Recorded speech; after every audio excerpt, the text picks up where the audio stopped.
Good morning and greeting of the day once again. आज का जो मेरा वीडियो टॉपिक है that is going to cover two topic, लेकिन वो बहुत ब्रीफ रहेंगे और बहुत ही स्पेसिफिक इन्फॉर्मेशन उसके साथ उसमें मैं शेयर आपके साथ करूँगा। और जो मैं करने जा रहा हूँ वो एक्चुअली आपके एग्ज़ाम के लिए बहुत इम्पोर्टेंट है on the basis of priority. So number one जो मैं टॉपिक शेयर करने जा रहा हूँ that is pre operative and post operative care of the client with thyroidectomy, of course before thyroidectomy and after thyroidectomy। As number two मैं आपके साथ cover करने जा रहा हूँ वो है रैपिड एक्टिंग इंसुलिन। जब आप क्लाइंट को देते हो तो आपकी जो एक्सपेक्टेशन वो है कि जो हाइपरग्लिसीमिया था वो उसका डिक्रीज हो जाएगा, यानी हाई ब्लड शुगर जो है वो ड्रॉप करेगी, डिक्रीज होगी, and you can achieve the expected therapeutic result. लेकिन इसके अपोजिट होता है कि 1 hour of the administration of the insulin, आप फिर से जब उसका ब्लड शुगर चेक करते हो तो आपको जो ब्लड शुगर है वो इंक्रीज मिलती है, यानी हाइपरग्लिसीमिया है। So what is the concept behind, उसके ऊपर मैं बात करूंगा, लेकिन one by one. So let us focus first of all on the pre-operative care of the client going for thyroidectomy। Number one, जो उसकी एंटी थायराइड ड्रग्स हैं उसको कंटिन्यू रखो to achieve the anti euthyroid state of the gland, यानी जो उसको आप drug दे रहे हो anti thyroid prescribed by the physician, that is to be continue or to achieve the euthyroid state, number one. Number to जो है patient को प्री ऑपरेटिवली टीच कर चलिए डीप ब्रीदिंग एक्सरसाइज, क्योंकि पेशेंट की नेक के ऊपर सर्जरी होगी, अडीमा होगा, डिस्कम्फर्ट होगा, पेन होगा, तो पेशेंट को इनहेल एक्सहेल करने में ऑफ कोर्स उसको पेन होगा, तो ही विल अवॉइड। अगर वो अवॉइड करेगा प्रॉपर ब्रीदिंग तो उसकी वजह से पेशेंट की जो रेस्पिरेटरी सिक्रीशंस है वो मोबिलाइज नहीं होंगी और वो एक्यूमुलेट हो जाएंगी और as a result hypostatic pneumonia develop होगा। नंबर टू, सो ये हम पहले से ही पेशेंट को ट्रीट करके चलेंगे कि how why breathing deep breathing is essential post operatively. So the third जो है जो पॉइंट है इसमें कि वो है कि जब वो आफ्टर द सर्जरी उसकी जो नेक की मूवमेंट है या वो डीप ब्रीदिंग करेगा तो अपने नेक को सपोर्ट विद द हैंड्स वो करेगा। So these three points are important to share with the client, to teach to the client before surgery। Now let us focus on post operative। now for example के जो आरन उसकी post operative care करने जा रही है, she must be very practical. उसको बिल्कुल knowledge होना चाहिए कि एमरजेंसीज जो कॉम्प्लिकेशंस है वो क्या हो सकती हैं एंड हाउ टू हैंडल, और कौन से इक्विपमेंट कौन सी ड्रग्स जो हैं वो बेड साइड के उसके रेडी होने चाहिए।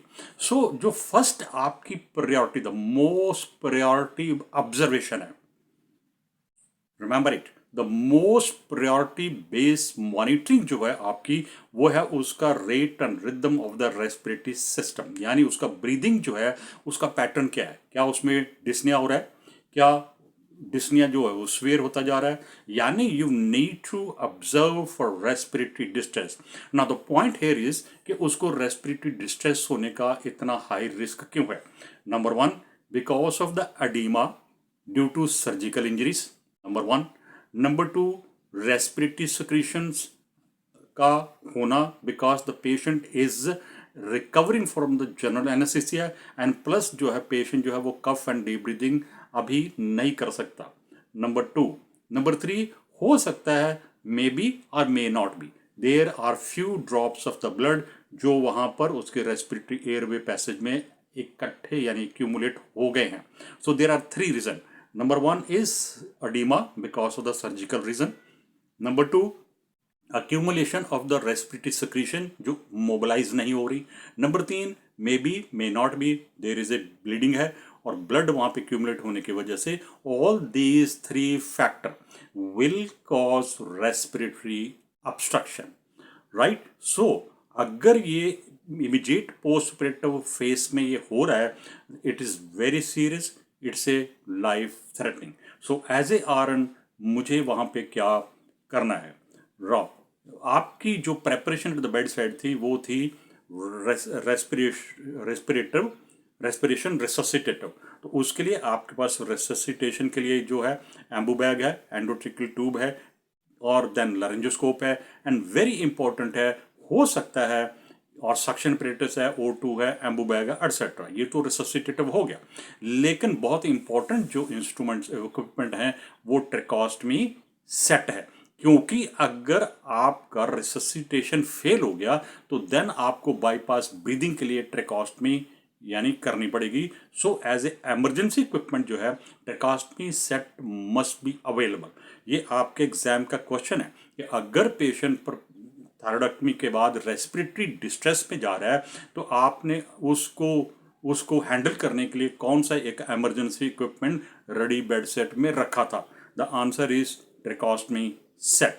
सो और देन जो बहुत इंपॉर्टेंट है कि अगर आप क्लाइंट को O2 दे रहे हो या O2 नहीं दे रहे, वो रूम एयर को डेफिनेटली इनहेल कर रहा है, तो वो ड्राइनेस नहीं होना चाहिए, क्योंकि dry administration of the O2 या ड्राई जो एयर रूम एयर है वो अगर इनहेल करता है, that will cause irritation to the mucosa membrane of the respiratory system, और उसकी वजह से उसको कफ जो है वो ट्रिगर हो जाएगी, which is again not in the favour of patient, क्योंकि उसका जो सूचर्स हैं उसके ऊपर स्ट्रेन करेगा। There is a risk of breaking of the suture line. So ये टॉपिक था जो आपको, अगर आप थॉराइडेक्टमी क्लाइंट को पोस्ट ऑपरेटिवली आप केयर कर रहे हो तो आपकी प्रायोरिटी ऑब्जर्वेशन क्या है, right? That's a watch closely for the respiratory distress sign.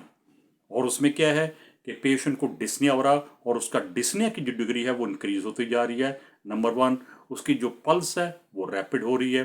Patient का जो मॉनिटर के ऊपर O2 सैचुरेशन है वो डिक्रीज हो रहा है, और उसके बाद उसका जो फेस ऑफ द कलर है वो पेलर होता जा रहा है, स्वेटिंग कर रहा है यानी डायफ्रोसिस हो रहा है, और उसका पल्पिटेशन हो रहा है। So all these signs are sign of shock due to respiratory obstruction. So you as a very practical RN, you must be able to recognize immediately, stay with the client, do आपको जो nursing intervention है उसको करना है, और then suction करना है, आपको O2 देना है, लेकिन at the same time you must immediately notify the physician. So ये आपका टॉपिक जो आज मैं कवर करने जा रहा था उसका पार्ट 1 है। पार्ट 2 जो है that is related with the insulin induced hypoglycaemia. Look at, अगर किसी पेशेंट को rapid acting insulin is ordered by the physician और आप उसको जब डोज देते हो तो आपकी जो normal expectation from the rapid acting insulin है वो है कि उसका ब्लड शुगर ड्रॉप यानी डिक्रीज होगा ना। लुक एट, लेट अस से फॉर एग्जांपल कि एक पेशेंट का जो ब्लड शुगर था वो था 300, राइट? तो 300 में जब आपने रैपिड एक्टिंग इंसुलिन दी तो आप एक्सपेक्ट कर रहे हो कि 1 आवर के बाद एटलीस्ट 200 के आसपास वो आ जाएगी। ये नॉर्मल थ्योरापेटिक एक्सपेक्टेशन है, ये थ्योरापेटिक इफेक्ट ऑफ द इंसुलिन है जो आपने प्रिस्क्राइब डोज क्लाइंट को दी है। आप मान लीजिए कि आपने 10 o'clock दिया है या मॉर्निंग में 6:30 दी है, let us say morning dose, we can talk about the morning dose. और जब मॉर्निंग में आपने उसका ब्लड शुगर किया तो इट वाज 300, राइट? तो जब 300 था तो आपने उसको रैपिड एक्टिंग इंसुलिन दी है जो फिजिशियन ने प्रिस्क्राइब करी थी, और आपको नॉर्मली आइडिया है बीइंग ए आरएन कि 1 आवर के बाद जो 300 है वो 200 या फिर 180 के आसपास बिटवीन आ जाएगी, 180 टू 200 के बीच में ड्रॉप कर जाएगी फ्रॉम द 300 मिलीग्राम ना। आफ्टर 1 आवर के बाद आप फिर से उसका ब्लड शुगर चेक करते हो तो वो 300 नहीं बल्कि 300 टू 180 नहीं है, 200 नहीं है, और 300 भी नहीं है जो प्री इंसुलिन थी, बल्कि वो 350 हो गई। सो हाउ कम कि इंसुलिन देने के बावजूद उसको हाइपरग्लाइसीमिया हो गया?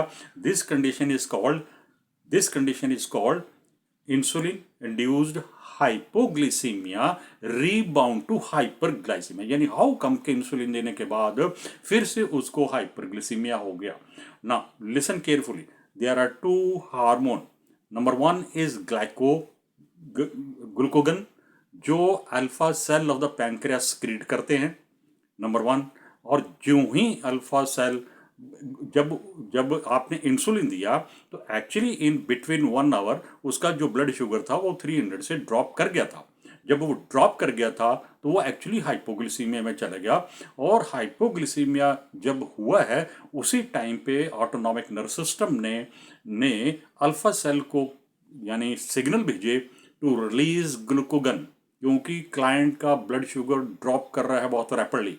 और जब अल्फा सेल स्टिमुलेट हुए उन्होंने ग्लूकोगन को रिलीज किया। ग्लूकोगन ने लिवर सेल को स्टिमुलेट किया। As a result of this hepatic cell stimulation तो जो स्टोर ग्लाइकोजन है वो ब्रेक हुई, और ब्रेक होने के बाद रिलीज होके वो ब्लड में एंट्री कर गई। सो रिलीज जब कर गई तो उसने उस हाइपरग्लिसीमिया को फर्दर ड्रॉप होने से प्रिवेंट किया। This the way it increases the blood sugar. ना एक और हार्मोन है जो सिमिलर एक्शन करता है, नंबर वो जो 2 है उसका नाम एपिनेफ्रिन है, release by the medulla portion of the adrenal gland, right. Medulla portion जो है receive the signal from the autonomic system, release the epinephrine, and through the blood transportation it reach the liver cell and it stimulate the liver cell.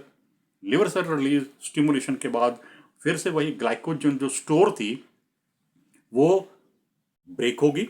Break होने के बाद वो release होगी and will enter into the blood as a glucose.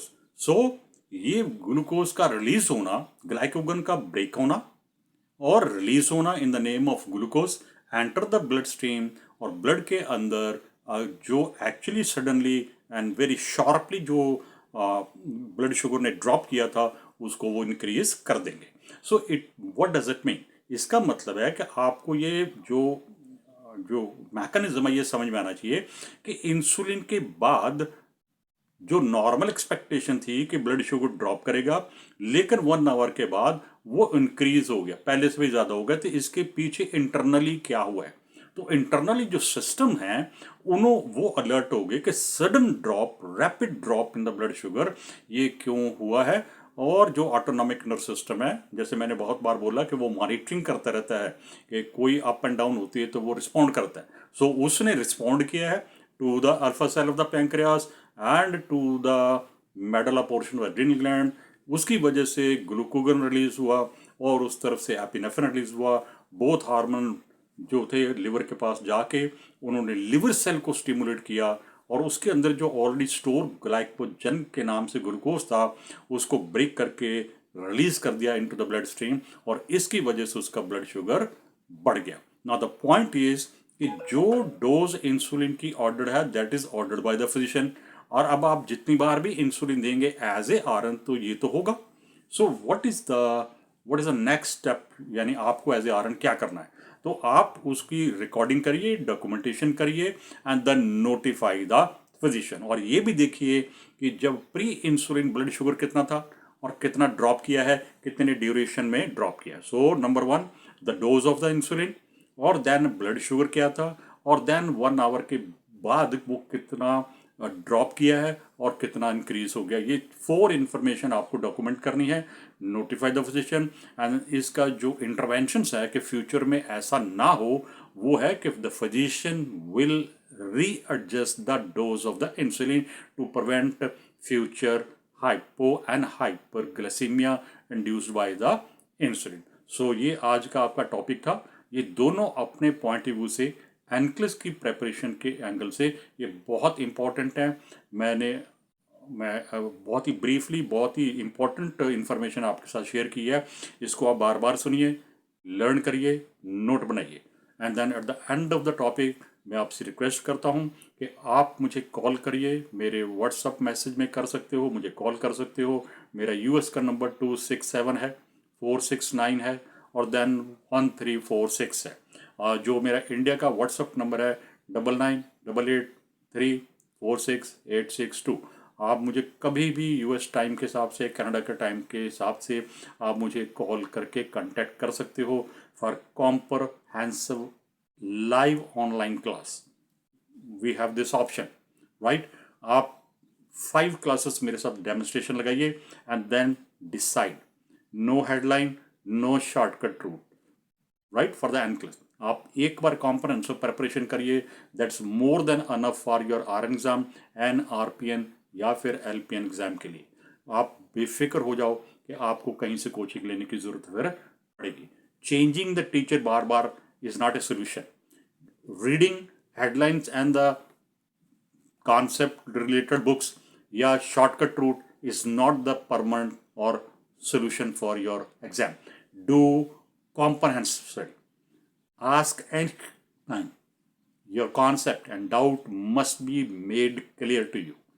जैसे मैंने अभी इस topic में मैंने क्लियर किया है कि क्यों हाइपरग्लिसीमिया हो रहा था, फिर उसका थ्योरेटिक इंटरवेंशन क्या था, और इसी तरीके से मैंने जो थॉयराइडेक्टमी को लेके पोस्ट ऑपरेटिव मैंने क्लियर किया है। तो I have made all the concept clear. आपको कोई डाउट मिलेगा ही नहीं after the end of the topic के यस मेरा ये डाउट है। अगर कोई डाउट भी होगा तो नेक्स्ट क्लास में आप मुझे पूछ सकते हो। सो कॉल मी एनी टाइम। और इसके अलावा और कोई भी आपका इशू है, इंडोर्समेंट है, वैल्यूएशन है, एलिजिबिलिटी है, ATT है, आपका रिजल्ट नहीं मिल रहा, आपकी कोई और इशू है फॉर US और ऑस्ट्रेलिया को लेके और कनाडा को लेके, you can contact me without any hesitation, without any delay. Thank you so much and have a good day.